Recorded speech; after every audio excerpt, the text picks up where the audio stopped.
भोला बाबा के अंगना अंगना अंगना अंगना भोला बाबा के अंगना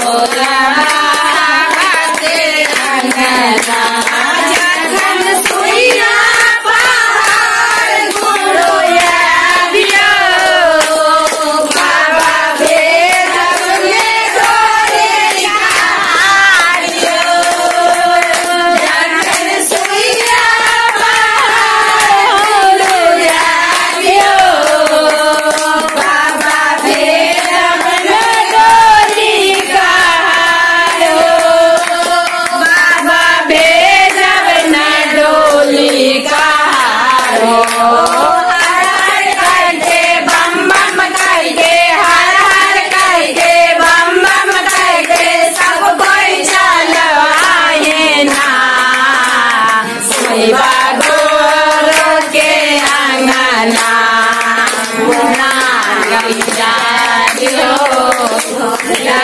बाबा के अंगना अंगना अंगना अंगना साहेब भैया के अंगना गुना गैया दियो साहेब भैया के अंगना जखन मंजा पर बिहो सब शिष्या के दया बरसायो जखन मंजा पर बिहो सब दया वरदाया बरसायो गेट खोलो दो अरे गेट खोलो ना गेट खोलो वरदाया बरसायो हर हर करते बम बम करते आया मंगते चर्चा करते आया मंगते चर्चा करते सब कोई चलब आईना भोला गुरु के अंगना आया मंगते चर्चा करते आया मंगते चर्चा करते सब कोई जय आईना भोला बाबा के अंगना अंगना अंगना अंगना गौरा माता के अंगना कोना के शिवा गुरु के अंगना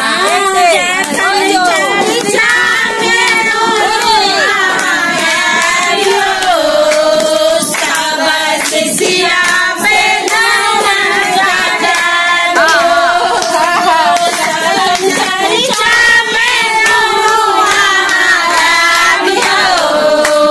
सब शिष्या से सब शिष्या से नामल जाता नमन करते हर हर करते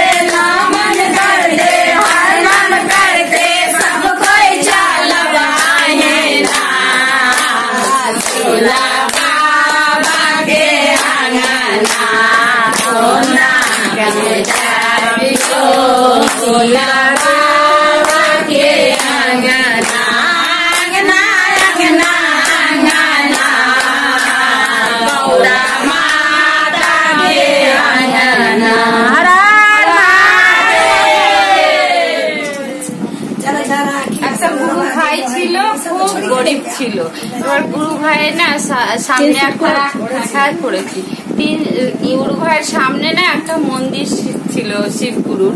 এখন গুরু ভাইয়ের প্রতিদিন এসে ওই মন্দিরে বলতো, হে গুরু আমার উপরে দয়া করো, আমার একটা মেয়ে আছে যেন আমি ভালোভাবে পার করতে পারি।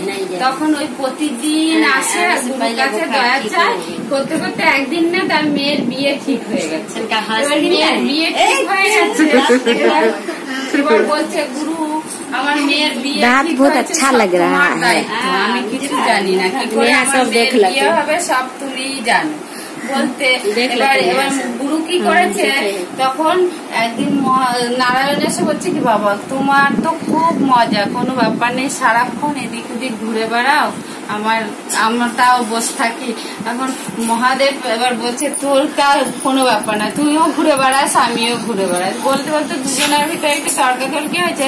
তখন নারদকে বলছে, নারদ আমার কাজ আছে, তুমি বসে দেখো, একদিন তুমি তাহলে মন্দিরে বসবে আমার হয়ে। তখন বলতে এবার তাহলে আমি একটু পুরো পৃথিবী ভ্রমণ করে আসি বলে এবার গুরু বেরিয়ে গেছে। আর ওদিন নারায়ণও চলে গেছে, যে নারদকে দিয়ে গেছে যে কি কাজ, আমার কাজ বেশি না মহাদেবের কাজ বেশি। বলতে এবার নারদকে বলেছে তুমি একদম একটাও কথা বলবে না, মন্দিরে বসে যা হচ্ছে শুধু দেখবে, কিছু বলবে না। বলতে এবার ওই গুরু ভাই এসে বলে গেছে গুরু আমার মেয়ের বিয়ে ঠিক হয়েছে, তুমি দয়া করো। তখন ওই আর একটা এই সময় একটা হিরে ব্যবসায়ী এসে মন্দিরে প্রণাম করে, প্রতিদিন প্রণাম করে চলে যায়, গিয়ে ব্যবসা করে, তার ব্যবসা গুরুর কাছে দয়া চায় যে গুরু আমার যেন ব্যবসাটা খুব ভালো হয় বলে। এবার চলে গেছে, যেই প্রণাম করেছে তার ওইখানে ওই বটুয়াটা পড়ে গেছে, হীরের বটুয়া। এবার কি করেছে, ও তো চলে গেছে, এবার গিয়ে খুঁজে পায় না। তারপরে যার মেয়ের বিয়ে তা কার্ড ছাপিয়ে গুরুকে নিমন্ত্রণ করতে এসে, গুরু আমার মেয়ের বিয়ে ঠিক হয়েছে, তোমাকে নিমন্ত্রণ প্রথম করলাম, তুমি দয়া করো, আমার মেয়ের বিয়ে কি করে হবে আমি জানি না বলে। আবার যেই প্রণাম করে গুরুকে কার্ড দিয়ে উঠেছে, দেখছে ওই বটুয়াটা পড়ে আছে হীরের সোনা ভর্তি। তখন বলছে বাবা গুরুর কাছে দয়া চেয়েছি, আমার গুরু আমাকে দয়া করেছে, এবার নিয়ে চলে গেছে। গিয়ে বেশ ভালো করে মেয়ের বিয়ে টিয়ে দিল, মানে ওই সমস্ত বিক্রি করলো, মেয়ের বিয়ে ভালো করে অনুষ্ঠান করে বিয়ে দিয়েছে। তারপরে এবার একজন নাপিত এসছে চুল কাটার জন্য, তার খুব মানে গঙ্গার ওপারে যাওয়া বারণ, তারা এবার তার কাজটা এসছে গঙ্গার উপরেই যাবে, এবার গেলেই যদি ডুবে মরে যায় তার ওইটা ভাড়া আছে বলে। এবার বলছে গুরু আমার তো গরিব মানুষ, আমার তো এই কাজটা না করলে আমার সংসার চলবে না, তাহলে তুমি আমি যাতে বেঁচে থাকি আমার উপরে দয়া করো। তখন যেই গুরুকে প্রণাম করছে মন্দিরে প্রণাম করে দয়া চাইছে, সেই সময় ওই হিরে ব্যবসায়ী না পুলিশ নিয়ে এসে নাপিতটাকে ধরিয়ে দিয়েছে। বলছে যে এই নিয়েছে আমার হিরে, ও যেহেতু মন্দিরে ছিল এই নিয়েছে। তখন ওই নারদ বসে বসে বলতে বাবা কে জিনিস নিল আর কাকে পুলিশে ধরলো, তাও এই কি নাইনসাফি হচ্ছে মন্দিরে বাবা, এরকম হয় বলে ও খুবই হচ্ছে, বলতেও বারণ করেছে যে বলবে না। তখন মহাদেব চলে এসছে, মানে পৃথিবীর লোক ভ্রমণ করে চলে এসছে। আসার পরে বলছে নারদ তখন বলছে বাবা তোমার মন্দিরে এত নাইনসাফি হয় আমি জানতাম না, কে জিনিসটা পেলো আর কাকে পুলিশে ধরে নিল। তখন বলছে তোকে বলছি আমি বুঝিয়ে দেখো, ওই হিরে ব্যবসার অনেক টাকা, তার ভিতর দিয়ে একটু টাকা গেলে ওই গরিব মানুষের মেয়েটার বিয়ে হয়ে যাবে, একটু টাকা গেলে ওর কিছু এক সমুদ্র জল থেকে যদি 2 কলসি জল নেয় কখনো কমে, ওই জন্য ওর কাছ থেকে নিয়ে আমি ওকে দিলাম। আর ওদিকে নাপিতটাকে জেলে পুরলাম কেন, ও আমার কাছে দয়া চেয়েছে, ও যদি ওইখানে নৌকাডুবি হয়ে মরে যেত, যদি ওই গঙ্গার ওপারে যেত, তাহলে ও তো আমার কাছে দয়া চেয়েছে, ওকেও তো বাঁচাতে হবে। ঠিক আছে কদিন জেলে থেকে ও বেঁচে যাবে, তাহলে ওকেও আমার দয়া করতে হবে। এবার কাকে কিভাবে তুমি দয়া করবে বাবা প্রভু আমি তো জানি না, এবার তোমার লীলা তুমি জানো, আর তোমার মন্দির তুমিই সামলাও, এই সমস্ত কাজ আমার দ্বারাই হবে না। এই বলে নারদ চলে গেল। তখন নারায়ণকে বলছে, না প্রভু, মহাদেবের অনেক কাজ গো, তুমি শুধু বলো, ভেবো না যে ওই শ্মশানেই বসে থাকে, কোনো কাজ নেই প্রভু, অনেক কাজ গো।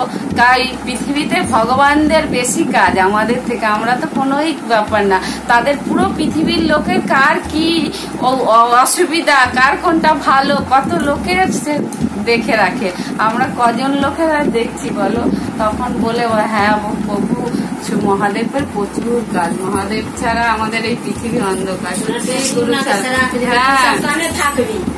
এই হলো আমার গুরুর চর্চা। হর হর মহাদেব।